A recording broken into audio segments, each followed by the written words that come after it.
Good afternoon, sir. Manoj, how are you? Good, sir. How about you? Good, and I appreciate your spearheading our Naac review process. And with you there, we get supreme confidence and assurance that it's on the right track and moving in the right direction. Thank you so much, sir. Thank you. So I welcome you to this session. This is essentially to sensitize our auditors on the forthcoming audit. Yeah, so can I take a brief minute because I will have to disengage. So out of the nominated the IQAC team, how many have joined us? I can count 24 plus 3, 4 of us. Is that right? Yeah. So which means that there are a few people who still not joined us. So I would request Prem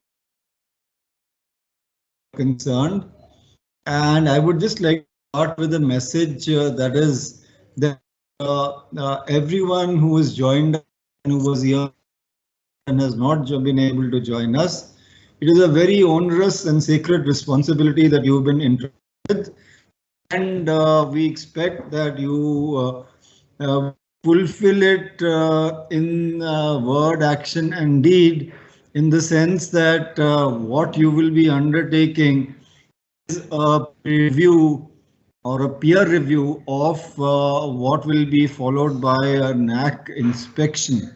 So we need to be very sure and to take you through the paces and the metrics and every other criteria that needs to be checked, verified and validated by you. We'll request Dr. Manoj Kumar Nagasimpije, who is formerly with us and now is of online education at the prestigious Institution of Eminence, Mahe, and it is because of him that the entire review of our Naac grading is moving on track, and we repose full faith, trust and confidence in him to spearhead this to its final goal, which is to get A plus or above rating. And with this, I hand you over to Manoj. I will have to delink because there's a meeting with the leadership very shortly, and I will take your leave accordingly. But kindly convey to those who have not joined us that they have to participate, and in case they are not available, then suitable arrangements be made accordingly. Okay. Thank you. Have a nice day. All the best for the process, and please do share a feedback with us, which will be very useful. Thanks, Manoj. Thank All the best. Thank you. Thank you, sir. team SMU and its constituents. Thank you, sir. Thank you so much. Prem, can you give me sharing right?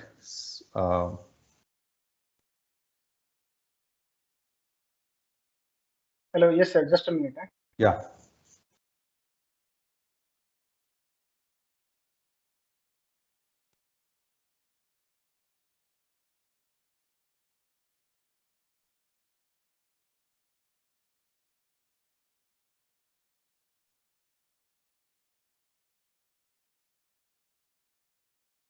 All right. Thank you.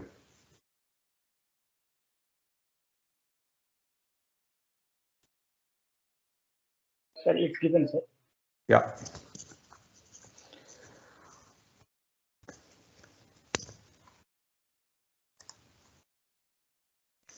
Hope my presentation is visible.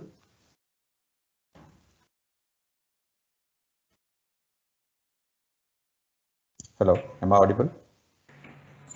Yes, sir, you are audible. Yes, sir, you are audible. Can you see my presentation? Yes, sir. Yes, sir. All right, great.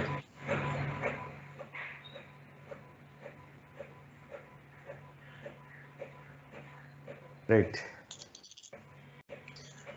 Okay, so nice to interact with most of you with whom I have interacted in the past.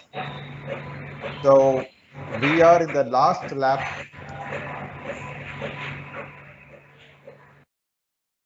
Okay, so thank you, sir. So we are in the last lap of our Naac journey. So we are expecting the peer visit to happen sometime in April, May.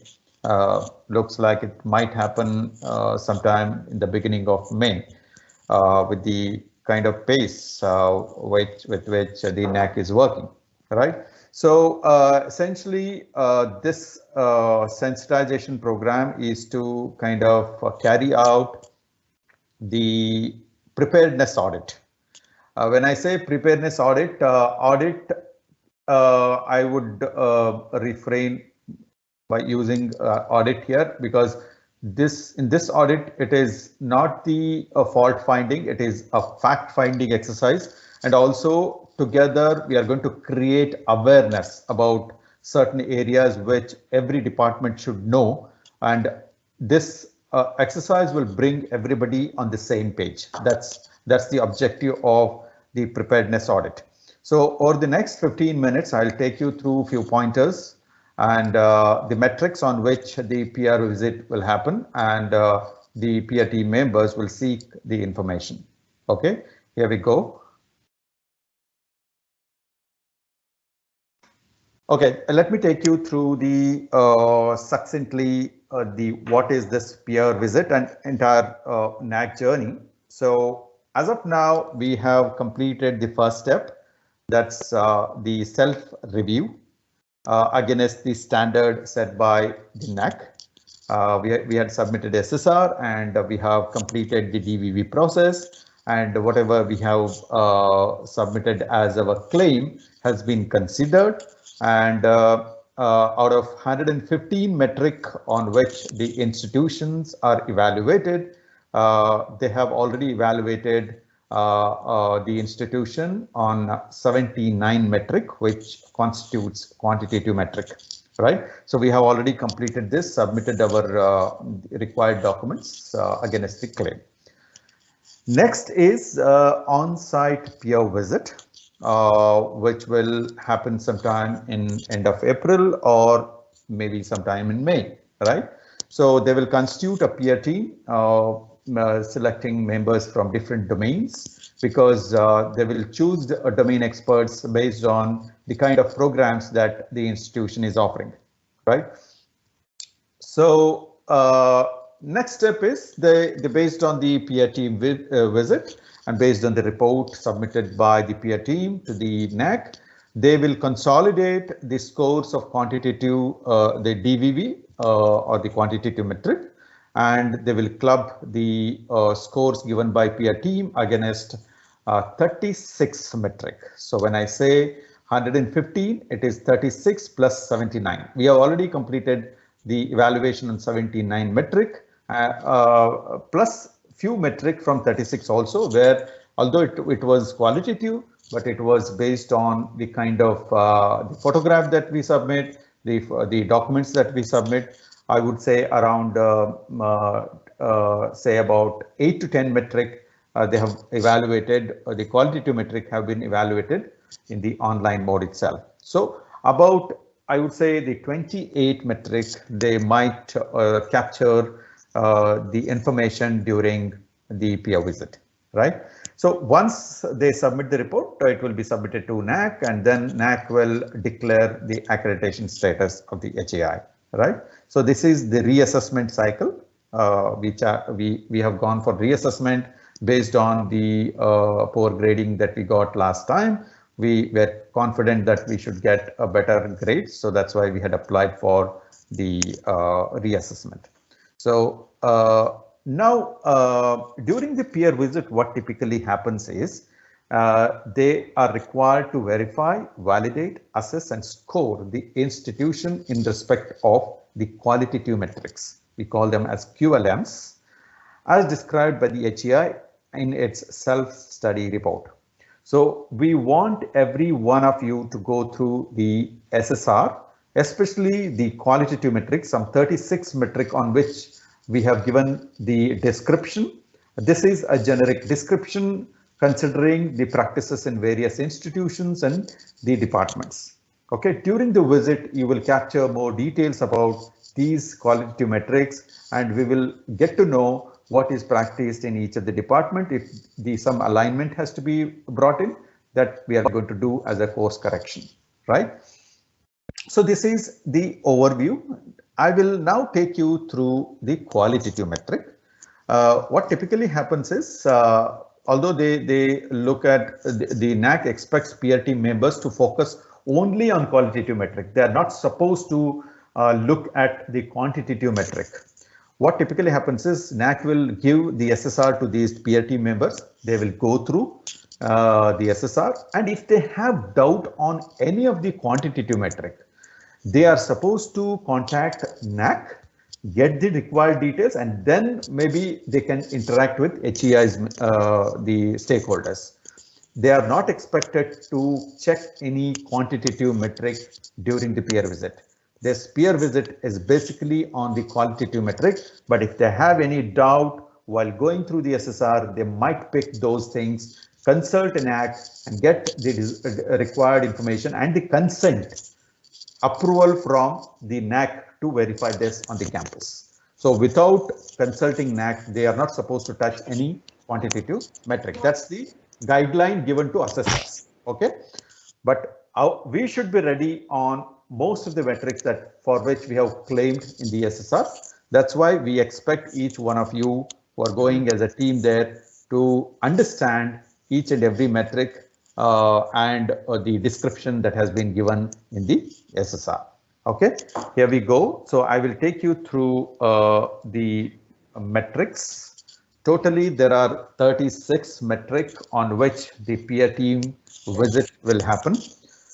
There are 7 criteria. I'm sure most of you are aware by now. Curricular aspects, teaching, learning, evaluation, research, innovation and extension, infrastructure, learning resources, student support, progression, governance, leadership and management, institutional values and best practices, right? So there are 36 metric, out of which already around say 6 to 8 metric we have already submitted the required document and that have been evaluated. I would say there around 28 metric there will be a peer visit during which they will capture the information. So during this your audit during this visit to various departments, you are going to bring in some kind of alignment. You are going to create awareness among the department faculty and the HOD, right? What is it all about? Okay, here we go. We will go through each and every criteria quickly, and I'll tell you the expectation in terms of each metric. So there are 2 metrics in curricular aspects on which the peer team member might deep dive and ask the details. One of the key metric is whether the organization has defined the program outcomes, program specific outcomes, course outcomes, which is in line with the institutional vision, mission, and this also meets the local, national, regional, and global requirements. So we have given a write-up there. We request you to go through the write-up, and what needs to be checked at the department is whether institution has maintained the documentation on program outcomes, specific outcomes, and the course outcomes. I'm sure most of the departments would have maintained the documentation from the Board of Studies meetings, and they would have maintained the curriculum, but you just have to ensure that these documentations are available. Okay, probably you can actually audit based on the filing system that that we have created, and most of the departments are following. So during this visit, you need to kind of look at certain documentation which will be an evidence for practicing the things which we have claimed, right? Similarly, whether they have displayed the program outcomes. Let's say BTech mechanical engineering, you are visiting a mechanical engineering department, whether in the lab or somewhere in the the administrative block or their what should I say, the office, whether they have displayed the vision, mission, program outcomes, PSOs and COs. Just to clearly articulate what are the program outcomes of the program that the institution department is offering, right? So displays, documents, and the website. Okay, just cross check with faculty during the interaction. It is more of the interaction with the faculty and the HOD. Please note, you just ask a couple of faculty whether the POs, PSOs, and Dr. Manoj, COs. just 1 minute. I'll request you to share this presentation with Premendra and me. And Sure. second, on each of these tables which you could share, the observations can come in a tabulated format. Otherwise, there'll be multiple observations. Observations, verifications, validations, and deficiencies and action to be taken. Okay, I have to rush for the other meeting. So all these tables that you've got now, whatever you're asking them to check, No, you know, sir, when they go and check, no, we they have a checklist, Excel checklist. We are providing the Excel that's checklist. perfect. Then it's fine. Then it's Yes. fine. Yeah, Yes, I'm aware of that checklist. I thought you were giving it over and above that. Thanks. Yes, sir. All the best. I'm leaving, huh? All right, sir. Thanks. Bye. Okay, so during this audit, you need to kind of ask certain faculty whether they are aware of the availability of POs, PSOs, and COs, whether they are available on website. This is just kind of a getting the insights on whether faculty are aware. During the peer visit, what typically happens is the peer team member can randomly pick any faculty and ask whether the program outcomes have been defined. Can we have a look at it? Or whether they have been published on the website. That's the reason during this audit, it is also to create awareness. You must be aware that we have already published POs, PSOs, and COs on website. Okay, see, whatever has been written in the SSR, whether it is practiced at the department level, this is what is peer team visit. So you are now anchoring the both. You are essentially bringing alignment between all the departments in terms of what has been written in SSR and what has been practiced, right? The next metric is your the 1.3.1, where the metric talks about whether the program has the cross-cutting issues, like whether we have included professional ethics course, the gender related courses, human values related courses, or environment sustainability courses, right? So the faculty members and HOD should be clear about this metric, and whenever the interaction happens, they should be able to provide evidences. They can pick up the syllabus, they can open the syllabus part and show, hey, these are the courses where we have covered this. Or similarly, you can say that in the beginning itself, we conduct the induction or the sensitization program on the professional ethics, human values. I think that is happening in MIT and similarly in medical campus as well. So we need to have some kind of a evidence to prove that we have done this, right? Like say student records, attendance, you can actually audit this based on the kind of the programs the institution or the department is conducting. So you are supposed to create awareness and also check whether it has been practiced.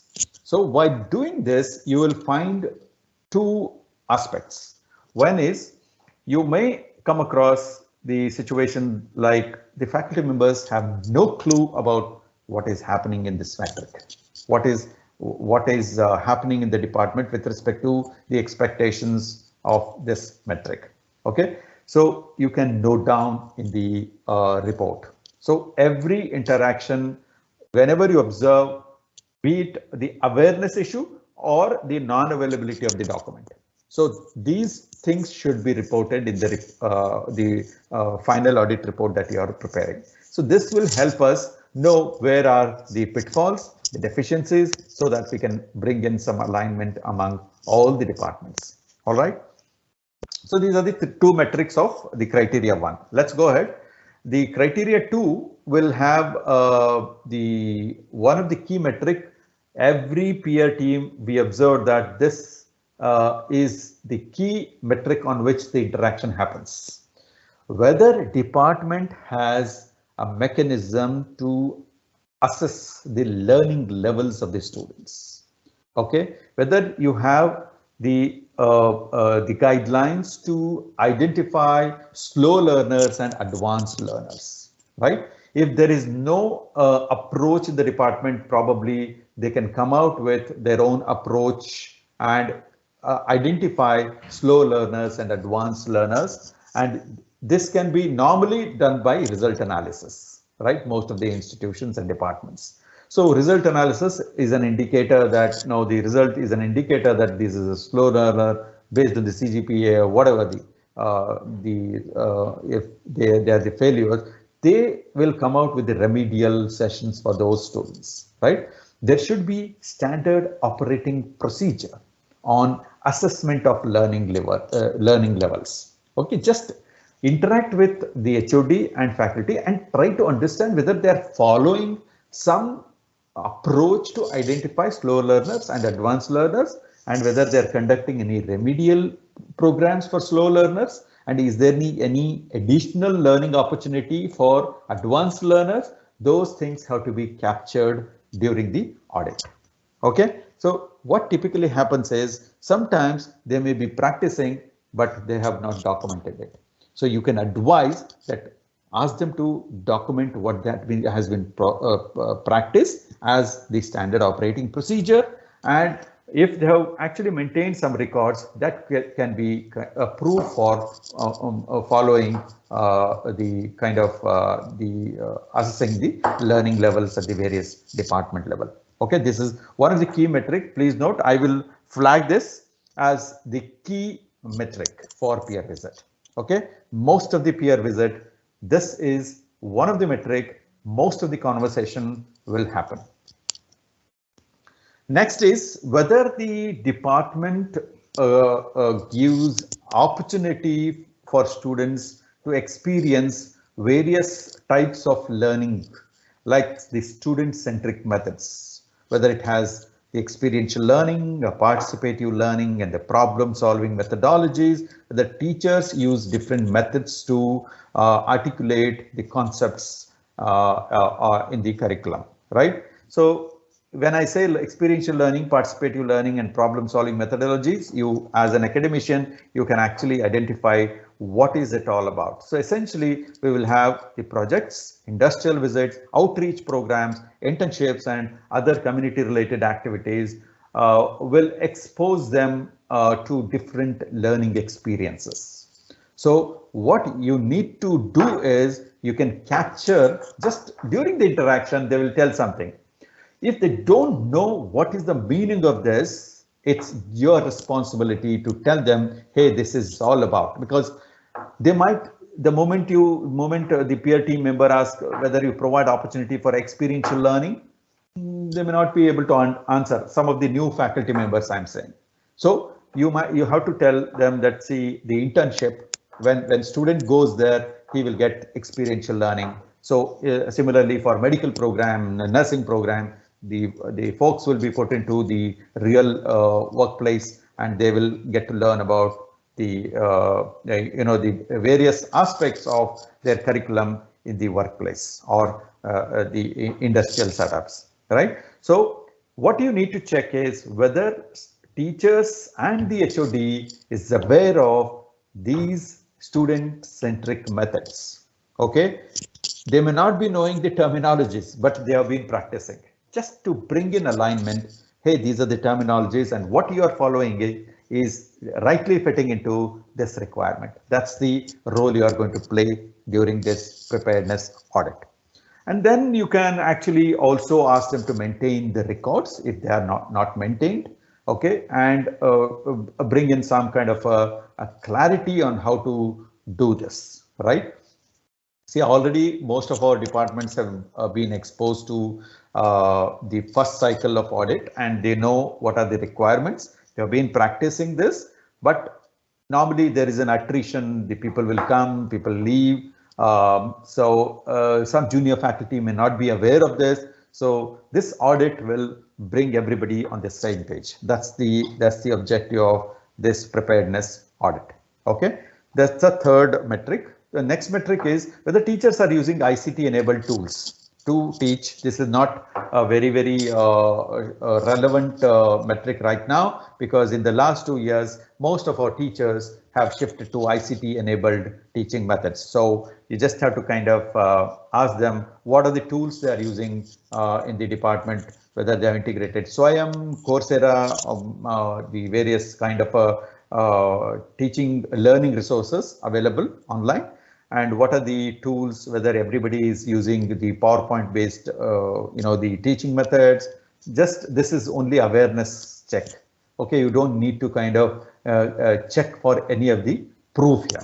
This is only interaction. Okay, I will skip this. Next one is, again, it is related to POs and COs. This has relation with the 1.1.1, which I covered in the curricular aspect. Whether department has stated a clear learning outcomes, right? Basically the program specific outcomes and the graduate attributes, basically the course outcomes. Okay, so whether these things have been publicized. What typically happens is, during the interaction with students will be asked whether you know the outcome of this program. You're doing this program. Do you know that what are the learning outcomes? What is that you're expecting out of this? So you have to ask department head to conduct a sensitization program on the POs, COs, PSOs and COs. Okay, just to kind of create awareness about these things among the students, right? And the display of POs, COs and documents, as I said earlier, ensure that it has been documented somewhere and they have some handy document that they should pick up and show it to the peer team member. All right. So most important thing, one of the key metric on which again the during peer visit the interaction happens is attainment of program outcomes. How do you ensure that students are attaining the program outcomes, right? So institutions are following their own methods to check and assess the attainment of program outcomes.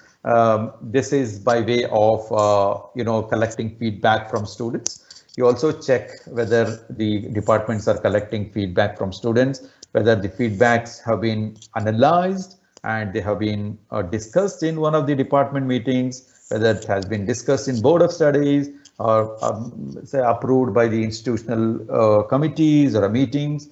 So as per the process, you just check whether the department has a process to analyze the attainment of program outcomes. And most of these things will happen by collecting feedback. Okay, and also by the result analysis. Okay, so this has again relationship with the 2.2.1. When you do an analysis, you will also kind of get to know the attainment of program outcomes. Normally we do this on the terminal semester, how many students have actually emerged with the higher CGPA. These are the assessments. So SMIT and most of the institutions are following this. You just have to ensure that they have maintained adequate documentation. All right. I will go to the next criteria. That's research, innovation and extension. Here we have around 4 metric. One sec, just a moment.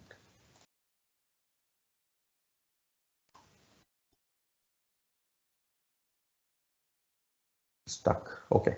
All right. So the first one is 3.1.1, which is about the institution research facilities are frequently updated and there is a well-defined policy for promotion of research, which is uploaded on the institutional website and implemented. So what typically happens during the peer team visit is they will check whether faculty are aware of research policy, whether they have availed the provisions of the research policy. Okay, and also we expect that the department should have a copy of a research policy. So this is to create awareness among faculty, right? And whether the department is maintaining the maintenance records of their research facilities. Some say if they have the equipments which is used for research. Whether there is a annual maintenance contracts, whether the regular maintenance happens. This has again relationship with criteria 4. I will touch upon there. And the records around this. Okay, whether department maintains the records of the research facilities or the equipments available, whether they are regularly maintained as against the annual maintenance contract. Okay, so this is very important. This may not be applicable for all department, and wherever there is a research facility, this might be one of the metric on which the discussion might happen. Okay, so whenever you are visiting any department with the research facility or lot of equipments, please ensure that you ask this question. You have these equipments, do you have the annual maintenance contract for this? And also check whether these maintenance of these equipments are happening and how frequently it is happening. And normally whenever the maintenance happens, they will stick the sticker on the equipment. You also check the last audit. Okay, so whenever this equipment was checked for its maintenance, right? Also, you can keep this as one of the the pointers in your checklist. Okay, so next pointer is this is about the innovation, right? Whether institution has created an ecosystem for innovations, including incubation center. How many during this visit, you are supposed to interact with faculty and check. I think in SMIT, most of our faculty know about our Atal Incubation Center and know about the kind of startups we have, the kind of patents we have. But more importantly, whether the faculty at a medical campus, whether they're aware of the existence of incubation center. So the guys who are going from SMIT to medical campus, your responsibility is to create that awareness. You just say that we have Atal Incubation Center. These are the number of startups. You can also go through SSR. We have clearly articulated the number of startups we have. You also visit Atal Incubation Center, SMU Atal Incubation Center website, try to get some insights and also download the information that you have gained from the website. So that's what I'm saying. It is not the audit. It is also to create awareness among all the departments about what is this metric all about and what is the intent of this metric. Intent is very important, right? You should understand the intent of this metric. Most of the qualitative metric will be checked based on only interaction. They will just sample. Some faculty they will pick up. They will say, they will ask, do you have any incubation center here? No clue, sir. If they say no clue, sir, or I have no idea, sir, then over. So it means the organization or the department has not put effort to sensitize faculty on availability of incubation center and also its benefit. So essentially, when you go to different department, you also check whether any new idea has been incubated, any new startup has been incubated by the alumni, by the student, or by the faculty. Okay, whether they have the details of that can also be checked during the audit. Okay, that's about 3.3.1. 3.5.1 is about the consultancy policy, availability of consultancy policy.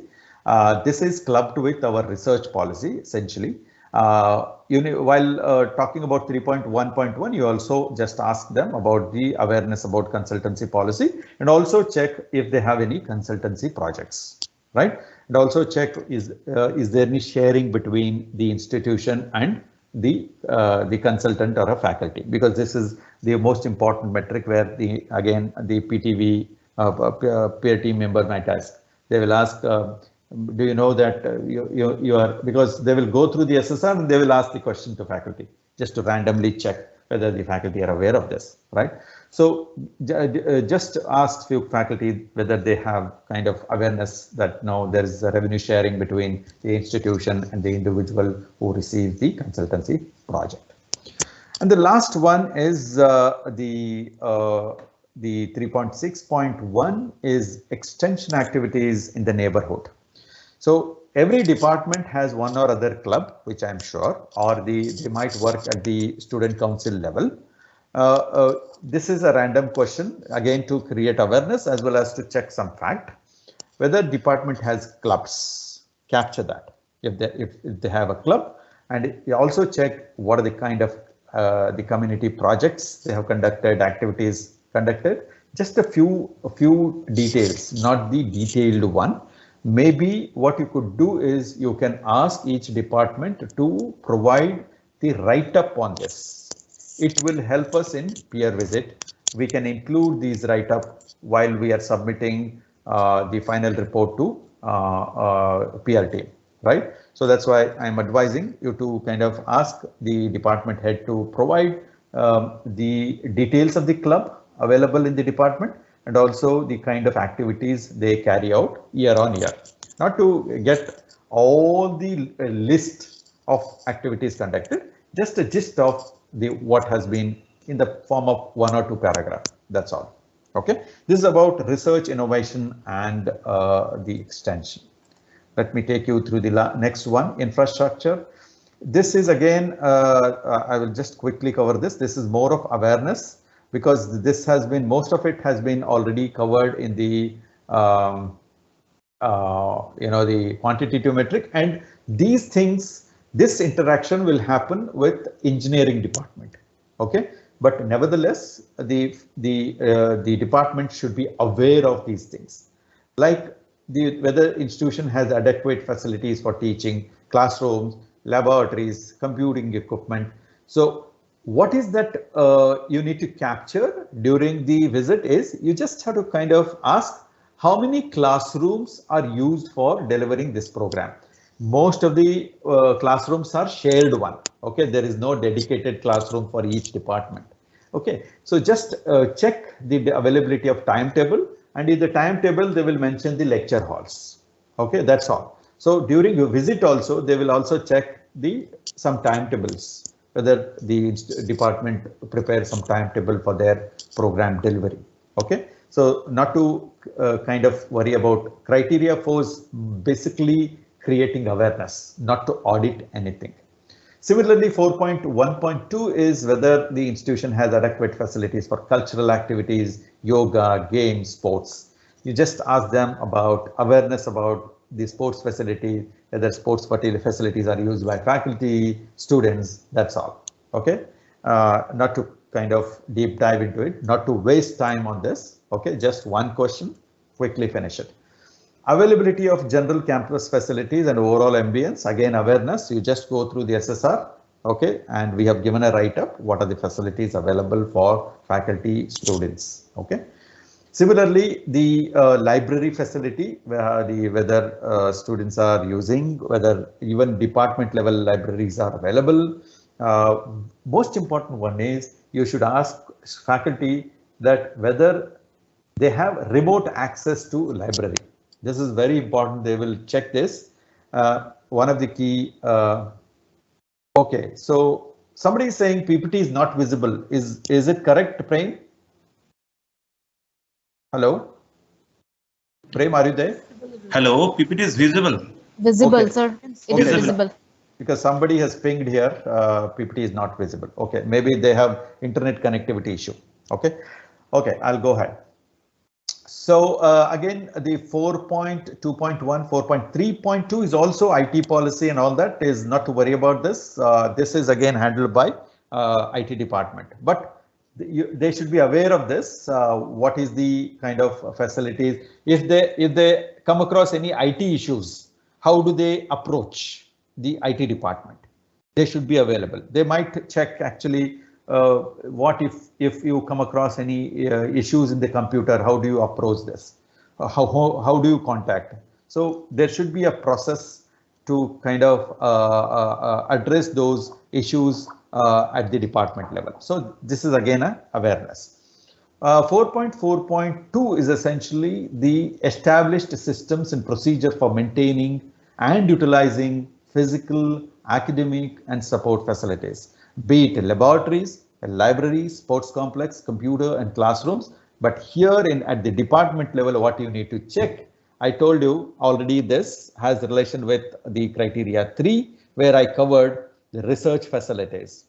Here, if the department has procured a lot of funds in the form of grants, what is the mechanism for annual maintenance contract?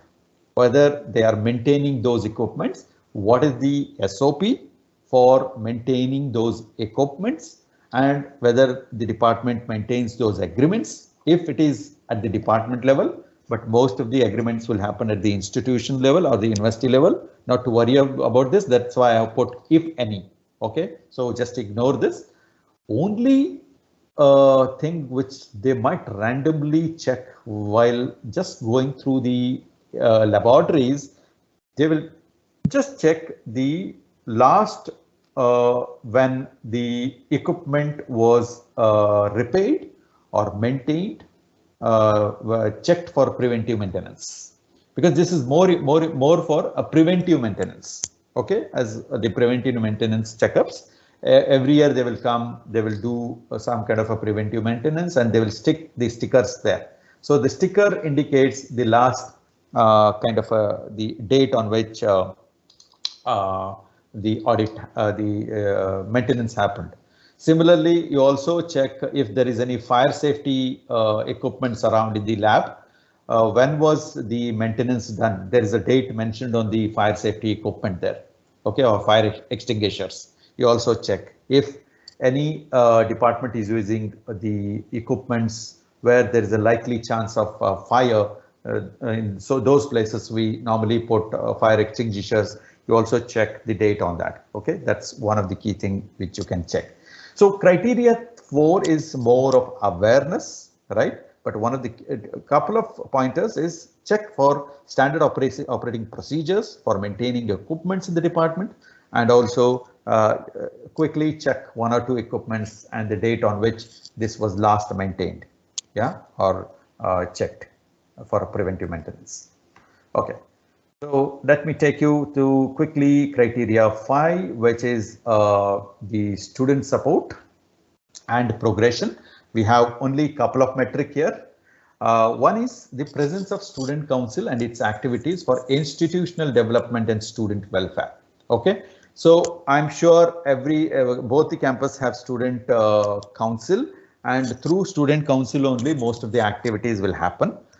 If there are any department clubs which is contributing to the various community engagement projects, and if their records are available, you can check. The most importantly, you check, interact with faculty, that whether they have club, whether they encourage students to participate in various programs, government initiatives like Swachh Bharat Abhiyan, various, the initiatives taken by maybe a village adoption. You can go through the SSR. We have clearly written a couple of paragraphs on this. This could be applicable for all the institutions. And if there are any additional things, probably you can note down during your, the audit. Okay, you can actually, some very important and exciting projects if the department has done, you can actually note down and report it in the report, audit report. Okay, and then the alumni association chapters. Although none of our alumni associations are registered, I'm not sure now. Correct me if I'm wrong, Prem. So if no, sir, it is not registered. Not registered. Okay. So our alumni is not registered, but let's not reveal this. We will continue to say that we have alumni association. Most importantly, what they check is how you are engaging alumni in the institutional growth. Okay. So we engage alumni in terms of bringing them during the various events, various functions. They will ask them to deliver some the expert videos, expert sessions, and also the contribution of alumni in terms of some kind of a equipment, or it may be kind of money. Okay, so these are some of the aspects which the department level they should know, who are the notable alumni of the department. it would be nice if they display the notable alumni of the department. Okay, so it is good actually if some of the alumni who are actually in the top positions, probably we can have a list of alumni. Okay, so and also during the interaction, they should be able to tell how they leverage their alumni association in supporting existing students and also in the institutional growth. This is more of, again, qualitative, but they need to kind of have some information related to this metric. Okay. So let's go ahead with governance, leadership and management. This is basically for governance. This will happen, most of these pointers, the interaction will happen with the Vice Chancellor, but nevertheless, these things will be cross-checked because Vice Chancellor will say, so we have clearly stated vision and mission, and it has been communicated, articulated clearly on the website. We conduct sensitization programs, but when you go and ask your department faculty, if they don't know what is our vision, mission, then it will defeat the purpose. So hence, during the visit, you should ask some faculty randomly whether they know the vision of SMU, mission of SMU. Okay, so as a part of awareness program, you can also ask them to kind of display vision, mission of SMU somewhere in the office, in the department, and ask HOD to probably the sensitized faculty about the vision, mission, right? And how the department vision, mission and objectives are aligned with the SMU's vision, right? So department's vision, mission and objective should be displayed somewhere in the department. Okay. Similarly, the next one is the effective leadership is reflected in various institutional practices such as decentralization and participative management. So this is more from, again, the governance perspective, whether the decision making is decentralized, whether all decisions will happen at the administrative level, or some decisions can happen also at the department level, the institution level, and also at the university level, right? So here what you need to check is whether the department conducts any regular meetings. Okay, and also maybe you can audit a couple of minutes of the meeting and the kind of decisions they take. Okay, and also check whether any department faculty is also a part of any of the committees. Okay, any of the kind of the university level committees, institutional level committees. So this is essentially how we encourage a participative management. So the university management takes decision not only from the leadership perspective, is also taking people from institution and various departments, even at the level of faculty, alumni, student are part of the committees, and also it will enable the decision making. So as a part of supporting document, you can also check whether department is conducting any meetings, which will go as an input for the institutional meetings, and the institutional meetings input will go as the input for the university meeting. This is already happening, I'm sure, but you just have to ensure that they have some supporting documents to prove this. So institution strategic plan is effectively deployed. It is already available on website. You just have to tell them that this is where you can see a strategic plan. Okay, so how the department is contributing to the strategic plan, they can actually answer it during the interaction if it comes. Okay, it is not a very important issue here, because this is basically this is yes or no kind of a metric. We have already given the link, they have already checked it. Okay, you need not have to worry about this, but you need to tell them that there is a strategic plan for 5 years. And the university has set some 8 goals, and each goal will lead to certain outcome, and how we can align the department and institutional goal with that of the university goal. All right. So the 6.2.2 is again related to functioning of the institutional bodies is effective, efficient as visible from policies, administrative setup, appointment and service rules and procedures. Again, this is again related to department meetings, MOMs and Board of Studies meetings. You can also check, maybe you can randomly audit whether the program which is offered by the department has the Board of Studies minutes, BOS minutes, and whether it has academic senate approval. So randomly you can pick up one or two and just check whether they are maintaining the records. Okay. Similarly, 6.3.1 talks about whether institution has performance management system. This is again awareness. You just ask them, because for this metric, the interaction will happen with HR, right? You need not have to worry about this. But what they typically do is during the visit to department, they will ask faculty whether the institution has PMS system, which I'm sure no faculty will say PMS is not there. Okay, so everybody is aware of a PMS. And they should be aware of promotional avenues. The most importantly here, we are not concerned about the faculty, we are concerned about non-teaching. So probably ask department HOD to create some sensitization program for non-teaching staff in the department about the promotional avenues, welfare measures, which I'm sure they are aware, but welfare measures, they should be aware.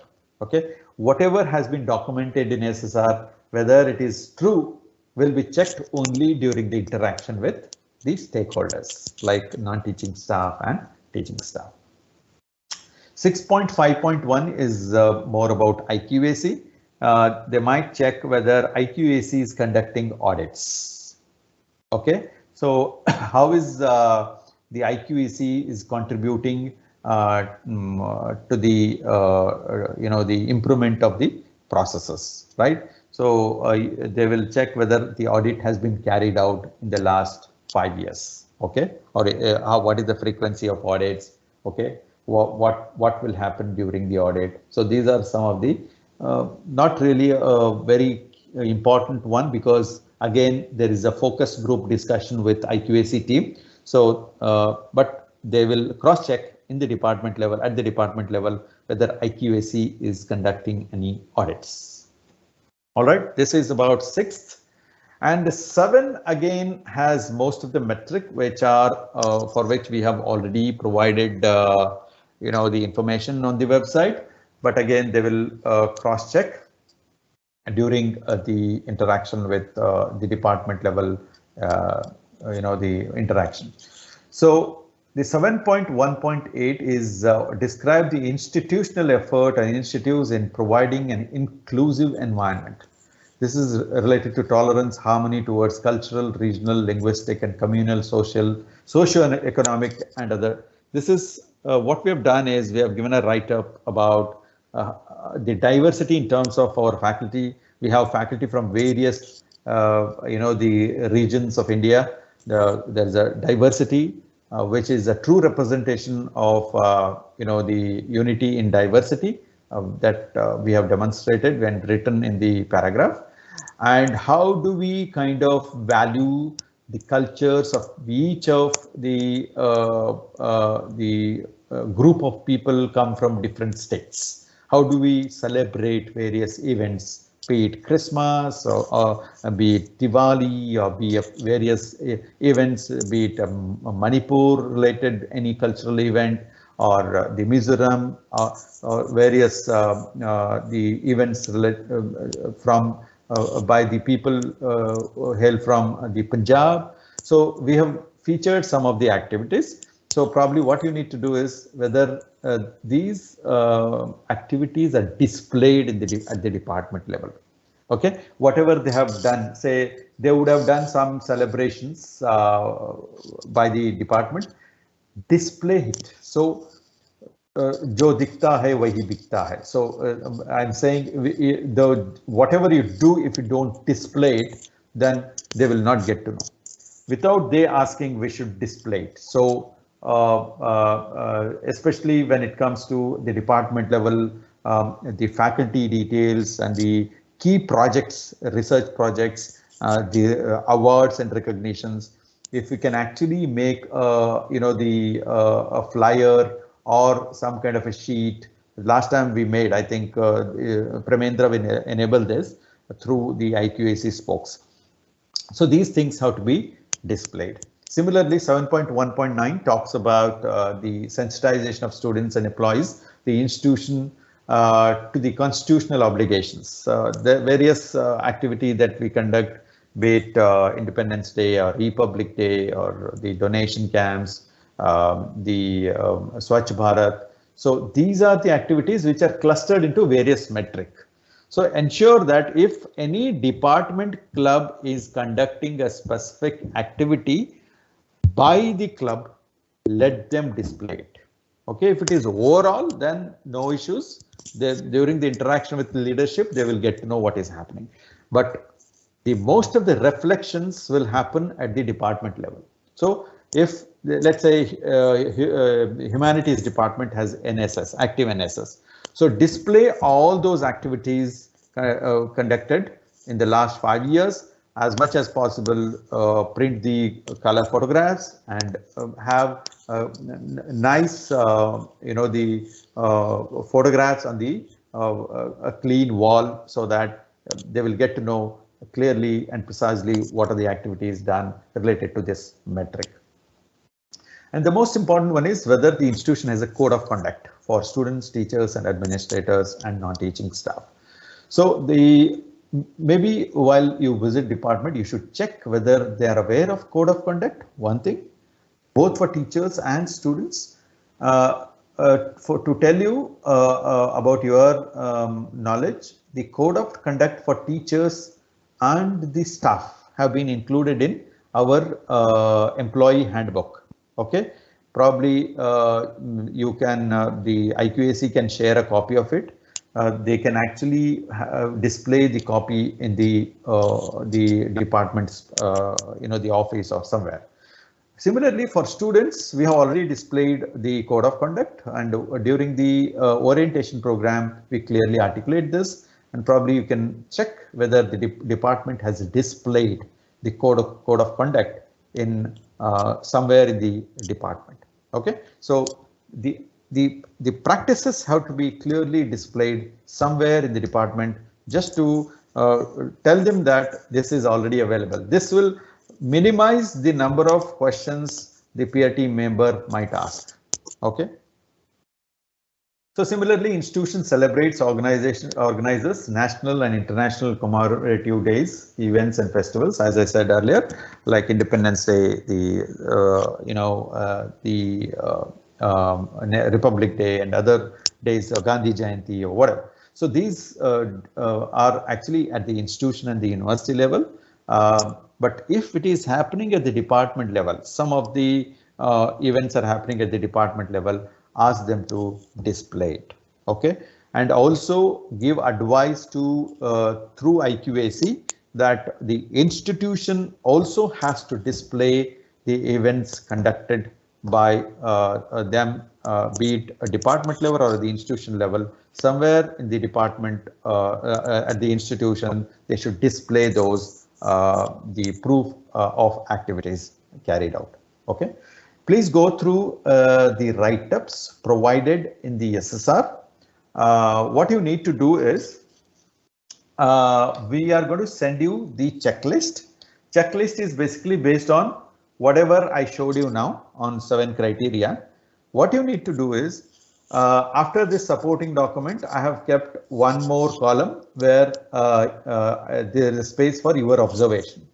You just have to note down your observation.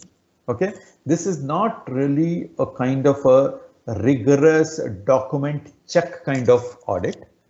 Most of the audit observations will be captured through interaction and by way of questioning. Okay, you need to have the skill of probing, right, based on the metric. You need not have to go one by one metric. some metric are related. If you have a comprehensive idea about all the metric, since all the metric are related, you can probe you can have a probing question and get to know about the related information which may require another metric. Okay, so this is basically a fact-finding exercise and the awareness, creating awareness exercise. Your role is paramount. Your awareness about the information provided in the SSR and also the 36 qualitative metric is very important. So I would request you to take time to understand this couple of days and fix an appointment with HOD. I would prefer if HOD along with all faculty would be part of this interaction, because we don't know which faculty they will pick and just throw some questions, right? So essentially this audit will happen on a sampling basis. So during the sampling, if any faculty is not aware of the information provided in the SSR, then probably this might affect our score, right? So this is what I wanted to kind of articulate. I will open this session for discussion now. I would prefer to answer all of your questions.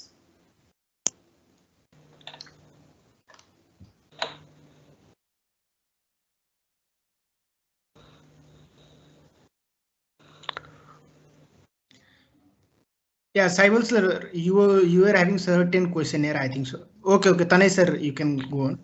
Yeah. So thank you, Manoj sir, for explaining. And so I have a question on this 1.1.1. All right. POCO related things. Yes. So as far as I know, in engineering, these POs are defined by the Washington Accord. But for the MSc programs like this, my department is physics. So there should be POs or there should not be, first thing. Or if it's so, institute will have a particular this guidelines for these POs, or department will decide these POs or PSOs. Department can decide POs, because when you frame the curriculum, you frame the curriculum with the intention that, hey, after completion of this program, my students should do this. Correct. Okay. So you have 3 to 4 program outcomes, and for each of the program outcome, there are course outcomes. Correct. No? So sometime if it is a skill based, you will have some program specific outcomes. Not necessarily you should have a program specific outcomes. You can have program outcomes and COs. Okay. Okay, so you can define it. Okay, we'll define it. So we have actually. So that's okay. That's okay. One more thing is about this result analysis, this 2.2.1. So recently we had this NBA accreditation. So at that time we have done in a particular way. Excellent. But in the last Naac visit, we have done in a different way, and that we are continuing. So what should we do? That our MSc programs also the result analysis will be according to the NBA this process, or we can have different process to analyze our results. What is NBA process? What is the process you are following? Let me know. So actually in NBA for this BTech, we have done in this way that there will be a target of the POs. And then we have taken the results of the students, and then we have checked that that is hitting that target or not. Perfect. So there is a particular process to calculate. Perfect. So whatever has been practiced. Sorry, sir. So in for our MSc, what we used to do, because this NBA came just 1 year, we are doing into that way for the BTech. Otherwise, for BTech and MSc, both the cases we are doing that after quiz, we'll check that how many students are getting less, let's say some numbers, less than some numbers. So they will be the slow learners or weak student, go for the this remedial classes and take the action, and then check again into the sessional one. So there will be some cutoff values, let's say out of 50, this is 20. So if they are below 20, then again they will be selected and go for the remedial classes.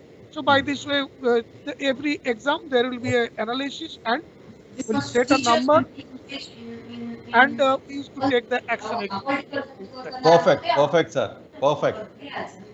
So,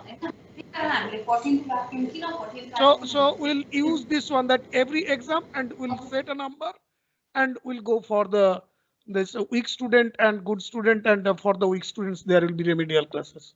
Excellent, excellent. See, NAC will never say that every department should follow the same process. Okay, Okay. that's Yeah, and every department and every program has its own way of assessing the learning outcomes. Okay, so it's not a one size fits all approach. I'll tell you, during this audit, the way we have designed this audit is people from SMIT will come to medical campus and audit departments, and the people from medical campus will go to SMIT to audit the departments. The beauty of this kind of audit is to kind of share the best practices which you have, and also to understand the best practices which other departments are following. Okay, so sometimes you are following some way of result analysis. So other department may be following some complex way of assessing the learning outcomes. Okay, so if they find value in your the process that you're following, they might adopt your process. That's the beauty of the internal audits. You know that, I need not have to tell. okay. That's the reason we want you people to come, because you have already experienced the NBA, and most of your departments are following the way the NAC is expecting the institutions to assess the learning outcomes. Probably your visit to the various departments in medical campus might add value. Okay, so similarly, some of the practices which our medical campus is following might be useful for the engineering campus. That's the objective. Okay, so my request to all of you is to not to kind of engage in a conflicting, the statements with HODs, not to impose your ideas. You just have to kind of listen to them and try to understand, and you just give the advice. Just see whether you can follow this. Like say, Mr. Tanai said they are following something. So when you visit a campus, other department in medical campus, you can advise people, we are following this. If you want, you can kind of, maybe you can implement this. Okay, so that's the approach we should take. Okay, sir, one more comments. So it's not question that maybe I'm wrong. So you have said to display lots of things, but in the walls, if we want to display, we don't get that much space. No. I'm saying display means whether it is display or some documented procedures in the form of filing system. Okay. No issues. Okay, thank you, sir. Yeah. So if I can raise my questions. Yes, Saibalji, tell me. Yes, sir. So it is in line actually with what Tanai sir has already asked about the POs, PSOs and COs. Now for BTech, the POs are defined as by Washington Accord, it is different. And for MBA management, the POs are again different. And that is available only for MBA. So can we borrow those same POs for BBA, or for BBA we do not keep any such thing? First question is that. Second, second is we have been framing COs because earlier we were asked to make around 2-3 COs, so we did it accordingly. For again, it changed. The number of COs changed, and finally, when NBA came, we all were asked to make something around 5 POs. So now we are sticking to 5 POs, and this has been a very recent practice, maybe for the past 1 year or so.